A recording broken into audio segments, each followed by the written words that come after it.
Hola a todos, listos para una inmersión profunda. Hoy nos adentramos en un tema que nos lleva a cuestionarnos nuestra propia existencia. Vamos a analizar desde una perspectiva bastante inusual la evolución para comprender un fenómeno que, a simple vista, parece ir en contra de nuestro instinto más básico, la supervivencia. Un tema complejo, sin duda. Un tema que se suele abordar desde un punto de vista individual. Pero Carlos Moria Costa en La vida perpetuándose a toda costa nos invita a analizarlo desde la perspectiva evolutiva. Exacto. Y lo que a mí me parece fascinante Sí. es que no nos vamos a centrar en los aspectos trágicos, Claro. que por supuesto son importantes, sino en el enigma biológico que este fenómeno representa. ¿Por qué existiría algo así en una especie que lucha por perpetuarse? Bueno, para empezar, es importante entender cómo define Moria Costa este fenómeno en su libro. Claro, sentar las bases. Moria Costa parte de la definición del psicólogo clínico Alan Soper, que lo describe como la muerte autoinfligida de forma deliberada e intencional. Esto lo diferencia de las muertes accidentales o del autosacrificio que vemos en algunas especies animales. Siendo así, ¿por qué, según Soper, este fenómeno se da solo en el ser humano? Su teoría, se basa en la interacción. Un dolor emocional intenso Sí. y nuestra inteligencia superior. Es increíble cómo algo que nos hace tan especiales como la inteligencia Ya, podría estar conectado a algo tan complejo. lo que plantea Soper es que tanto el dolor físico como el emocional son mecanismos de supervivencia. Pensemos en cuando tocamos algo muy caliente. Sí. El dolor nos hace retirar la mano inmediatamente para evitar quemarnos. El dolor, en este caso, nos protege. Claro, el dolor nos enseña a evitar situaciones peligrosas. Exactamente. El problema es que el dolor emocional, a diferencia del físico, puede volverse insoportable y ahí es donde nuestra inteligencia entra en juego. Entiendo. No solo somos capaces de sentir, sino de pensar sobre lo que sentimos. Así es. Nuestra inteligencia nos permite comprender conceptos abstractos como la muerte, tanto la propia como la ajena. ¿Ya? Soper argumenta que esta comprensión, combinada con un dolor emocional extremo, puede llevar a la persona a concluir que la muerte es una forma de acabar con el sufrimiento. Esa idea me deja pensativa. Es como si nuestra propia mente, buscando alivio, nos condujera por un camino sin salida. Claro. Pero ¿no es un poco determinista pensar que solo la combinación de dolor e inteligencia puede llevar a una persona a esa situación? Claro, Soper no lo plantea como una ecuación matemática. De hecho, introduce el concepto de umbral cognitivo para explicar por qué no todas las personas que experimentan dolor intenso llegan a esa conclusión. ¿Te refieres a que nuestra capacidad para comprender la muerte se desarrolla con la edad?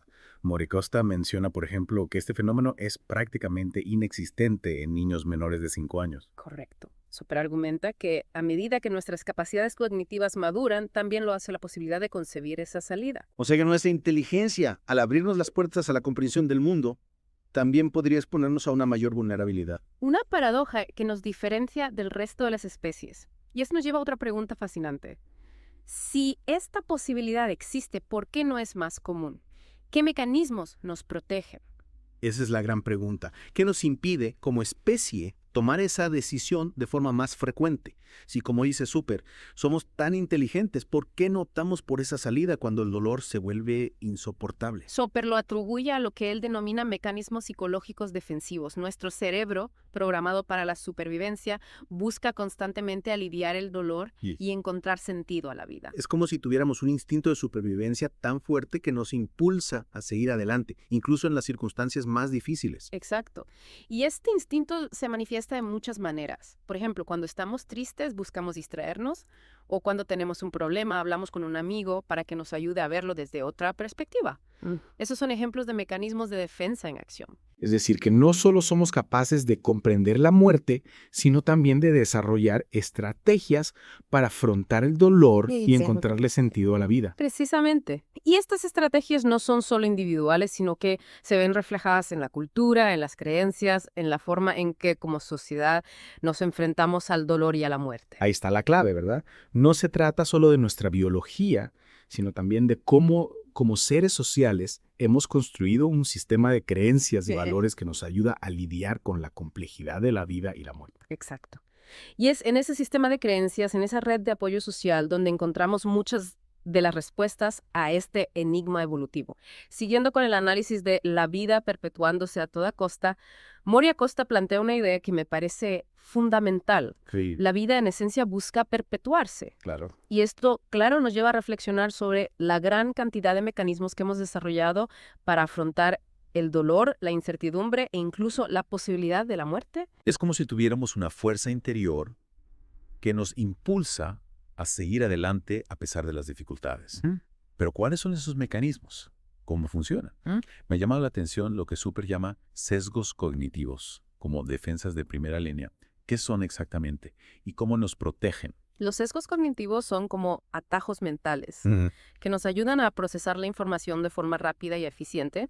A veces estos atajos pueden distorsionar nuestra percepción de la realidad, pero esta distorsión desde una perspectiva evolutiva puede ser útil para mantenernos a flote en momentos difíciles. ¿Podrías poner un ejemplo? No acabo de entender cómo una distorsión de la realidad nos puede ayudar.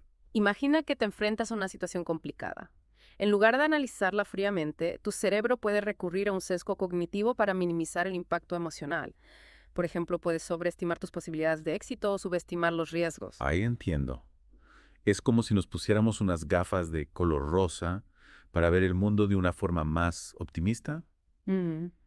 Pero no puede ser peligroso a largo plazo. Por supuesto, los sesgos cognitivos no siempre son beneficiosos, pero momentos de crisis pueden ser la diferencia entre afrontar la situación con un mínimo de esperanza o dejarnos arrastrar por la desesperación.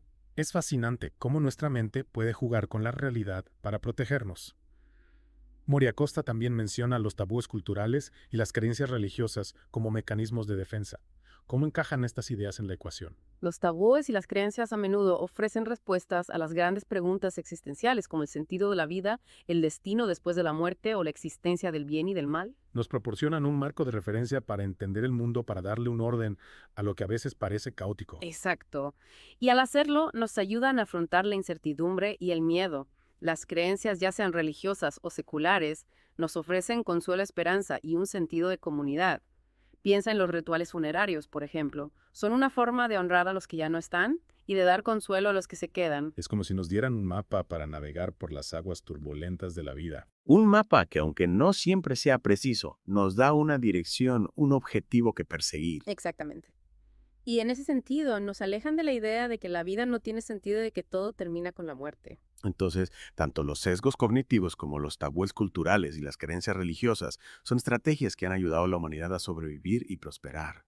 Son ejemplos del ingenio de la mente humana para encontrar soluciones a los desafíos que la vida nos presenta. Y al mismo tiempo nos recuerdan que somos seres sociales, que necesitamos de la cultura y las creencias para dar sentido a nuestra existencia. Pero si estos mecanismos de defensa son tan poderosos, ¿por qué a veces fallan? ¿Por qué algunas personas, a pesar de todo, se ven superadas por el dolor y la desesperación? Es una pregunta muy compleja y no hay una respuesta única.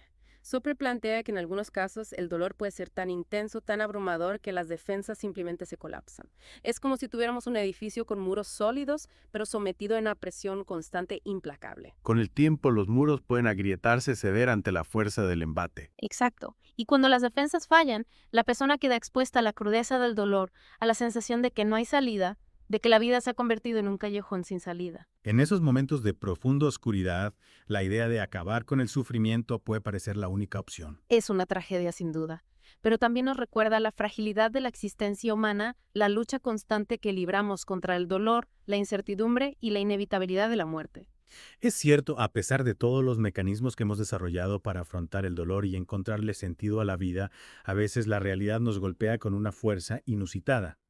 Pero no podemos olvidar que también poseemos una asombrosa capacidad de adaptación, de resiliencia.